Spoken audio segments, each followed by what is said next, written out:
తెలంగాణ రాష్ట్రంలోని మహబూబాబాద్ జిల్లాలో ఒక మానవత్వహీన సంఘటన చోటు చేసుకుంది. స్థానికంగా నివసించే ఒక కుటుంబంలో తండ్రిని అతని సొంత కుమార్తెలే హత్య చేసిన విషాదకర ఘటన కలకలం రేపుతోంది.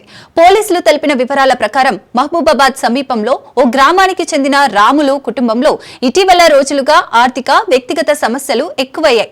రాములకు 2 కుమార్తెలున్నారు. కానీ తండ్రి మద్యం దుర్వ్యసనానికి బానిస అయ్యాడు. ప్రతిరోజు ఇంటికి మద్యం తాగి వచ్చి భార్యను, కుమార్తెలను అమానుషంగా హింసించేవాడు.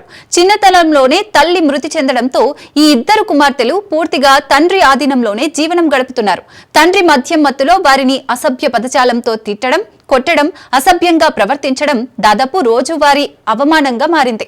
హత్యకు దారి తీసిన కారణం ఏమిటంటే, ఒకరోజు రాత్రి కూడా మద్యం తాగి వచ్చిన రాములు 2 కుమార్తెలను తీవ్రంగా దూషించాడు. సహనం తారస్థాయికి చేరిన కుమార్తెలు తండ్రి మరో దాడికి సిద్ధమవుతున్న సమయంలో తన గదిలో ఉన్న కట్టెతో తలపై కొట్టి హత్య చేశారు. తర్వాత ఆయనను చనిపోయినట్టు తెలిసి అక్కడి నుంచి బయటకు వెళ్లి పొరుగువారికి చెప్పి ఘటనను పోలీసులకు రిపోర్ట్ చేశారు. పోలీసులు వెల్లడించిన వివరాల ప్రకారం పోలీసులు ఘటనా స్థలానికి చేరుకుని శవాన్ని పోస్టుమార్టం కోసం పంపారు. కుమార్తెలను అరెస్టు చేసి విచారణ ప్రారంభించారు. విచారణలో తండ్రి మద్యం దుర్వ్యసనం, వేధింపులు, పదే లైంగిక వేధింపులకు ప్రయత్నించినట్లు పోలీసులు గుర్తించారు.